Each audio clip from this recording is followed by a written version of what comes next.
Hello, this is Dr. Barry Cook with The Leader's Edge. We've got a fascinating topic that we're going to deal with, and we're going to deal with the subject of arresting toxic relationships and divorcing ourselves from negative relationships. Now, I'm not speaking literally about literal divorce, but I'll tell you what, toxic relationships are running rampant. I'm sure everybody's been in one at a time or the other, but I'll tell you what, it's pretty critical. We're going to do a series of messages here that I think are really going to bless you. I'm going to deal with the subject of toxic relationships, and I think that you're going to find it interesting. Yes, we're going to take it from a psychological, a sociological, as well as a very practical relational element. In the beginning here, I would like to define what a toxic relationship is, give you a brief questionnaire, let you kind of analyze your relationships just a little bit. Then I want to talk you through how to avoid toxic relationships. There's something in us many times that draw toxic relationships to us.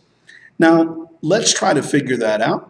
Let's try to rewire our system. And let's get a fresh start. It's about time you found a happy relationship, or it's about time that the one you're in took a turn for the better.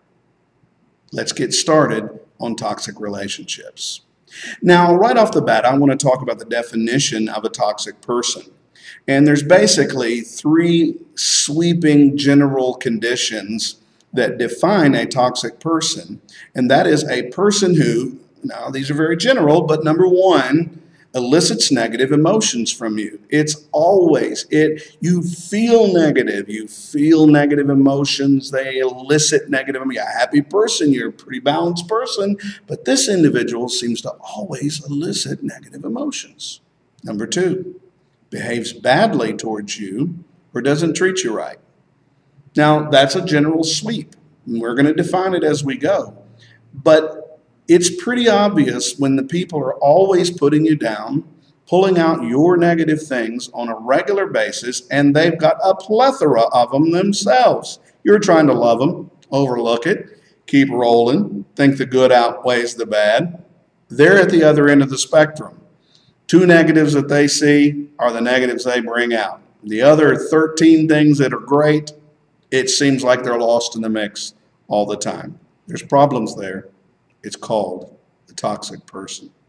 Number three, they make you feel poorly about yourself, thereby affecting your behavior and your self-esteem.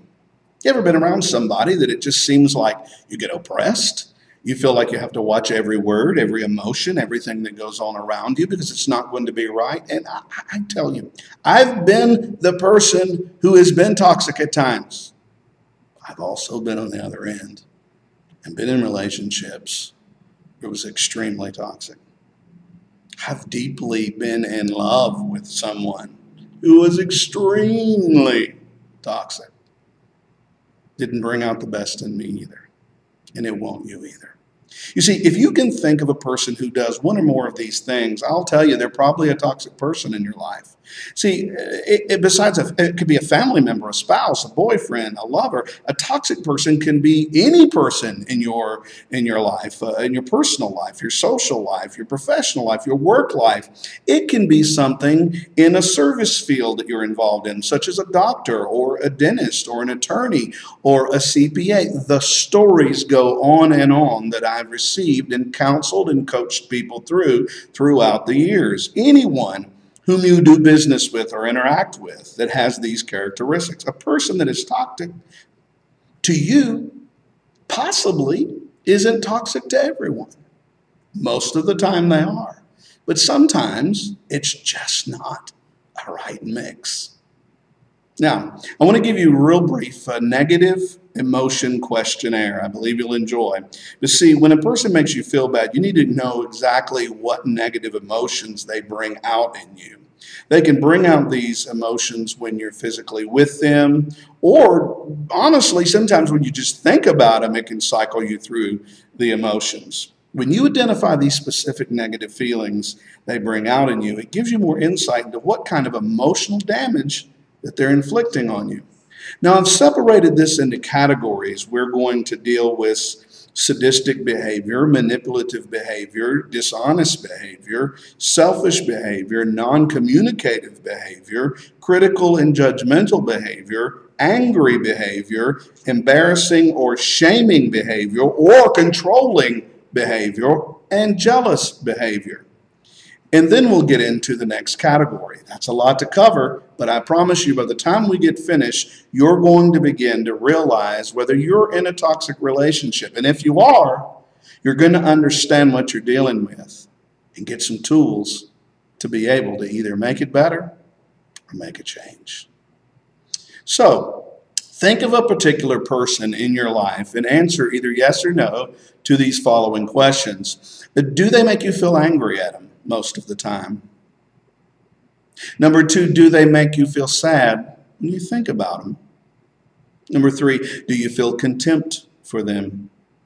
Number 4, do they disgust or repulse you? Number 5, are you usually embarrassed when you're around them? Number 6, do they make you feel guilty most of the time? Number 7, do they make you feel ashamed about yourself most of the time? Number 8, do they seem to instigate feelings of jealousy in you most of the time? Number 9, do I feel hopeless around them? And number 10, do I fear or am I afraid of them?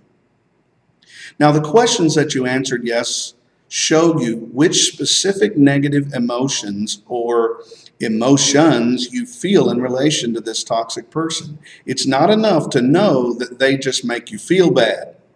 You need to know the specific emotion that shows how they make you feel bad in order to better understand this behavior.